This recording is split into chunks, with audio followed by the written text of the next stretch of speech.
Hello friends, welcome to social science with Rinki. कैसे हैं आप? उम्मीद करती हूँ आप सभी अच्छे होंगे।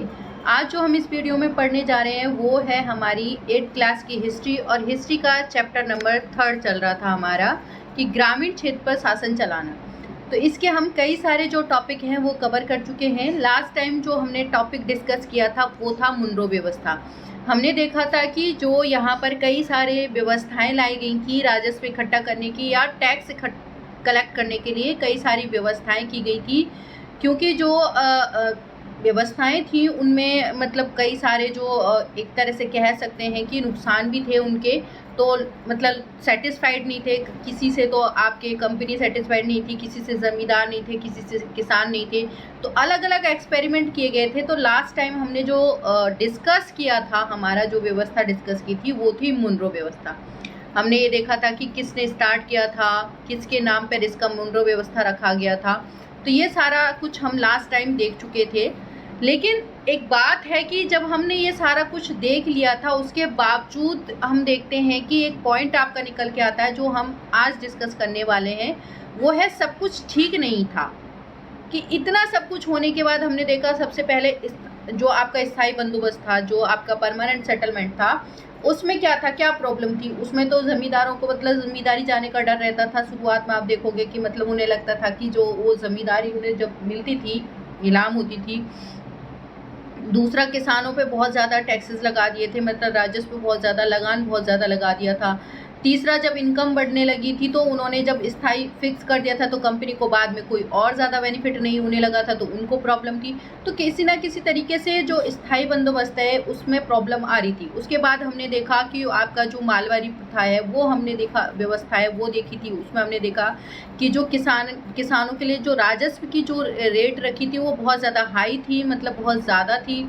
इस वजह से वो व्यवस्था ज़्यादा नहीं चल पाई थी, या हम कहें वो भी परफेक्ट नहीं थी। उसके बाद हमने मुनरो व्यवस्था देखी। मुनरो में भी यही था, आपको बहुत ज़्यादा जो आपका राजस्व है बहुत ज़्यादा हाई लेवल पर रखा गया था। तो मतलब ये सारा कुछ होने के बावजूद भी सब कुछ ठीक नहीं था। आज जो हमारा टॉपिक है वो यही है कि इतना कुछ था उसके बावजूद भी सब कुछ ठीक नहीं था। नई व्यवस्था लागू होने के बाद महज कुछ साल के भीतर उनमें समस्याएं दिखने लगी थी कि ये व्यवस्थाएं लागू तो कर दी थी, लेकिन इन व्यवस्थाओं के लागू होने के कुछ मतलब साल के भीतर ही इनमें जो प्रॉब्लम्स हैं वो लोगों को दिखने लग गई थी। जमीन से होने वाली आमदनी बढ़ाने के चक्कर में राजस्व अधिकारियों से बहुत ज़्यादा राजस्व तय कर दिया था।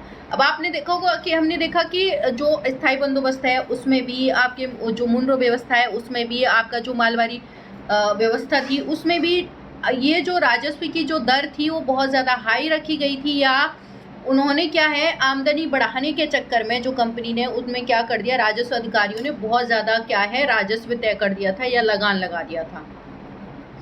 किसान राजस्व नहीं चुका पा रहे थे। अब वो क्या है, चुका ही नहीं पा रहे थे भाई, कर्जा ले लेके भी वो नहीं चुका पा रहे, तो क्या करेंगे भाई। ऐसे खेती करने से तो अच्छा है कि हमें टैक्स ही ना पे करना पड़े, हम गांव ही छोड़ के चले जाते हैं, क्योंकि जब हम ही नहीं रहेंगे तो कैसे हमें टैक्स पे करेंगे।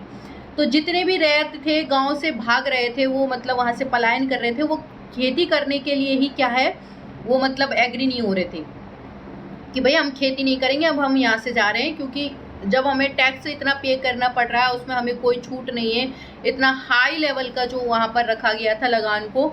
और दूसरी बात, उन पे कर्जा भी चढ़ता चला जा रहा था, इतनी फसल नहीं होती थी उतना उनको टैक्स पे करना पड़ता था। बहुत सारे क्षेत्रों में गांव वीरान हो गए। अब बहुत सारे एरिया ऐसे थे जहाँ पर गांव उजड़ गए, बिल्कुल वीरान हो गए। रीजन वही था, उनको कोई फायदा ही नहीं हो रहा था खेती करने में।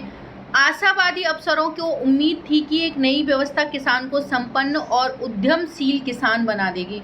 जो मतलब आशावादी लोग थे, जिन्हें उम्मीद होती थी कि ये जो नई व्यवस्था आएगी वो क्या करेगी, किसानों को संपन्न बनाएगी और उद्यमशील किसान बना देगी, कि मतलब वो काम पे फोकस करें ऐसे।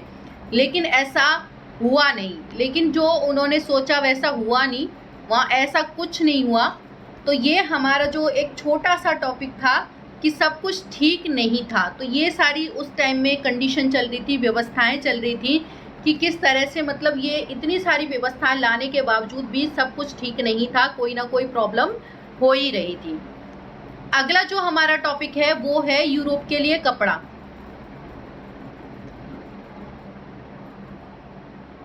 तो अगला जो हम टॉपिक डिस्कस करेंगे वो है यूरोप के लिए कपड़ा नहीं, यूरोप के लिए फसलें। थोड़ा सा मतलब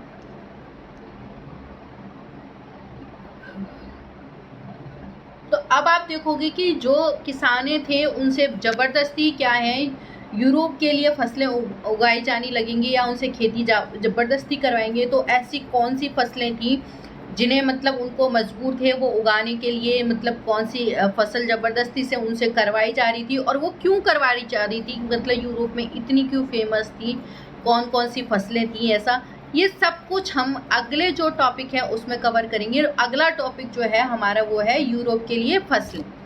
तो मिलते हैं एक नए टॉपिक में, एक नए वीडियो में, एक नए टॉपिक के साथ। Thank you so much.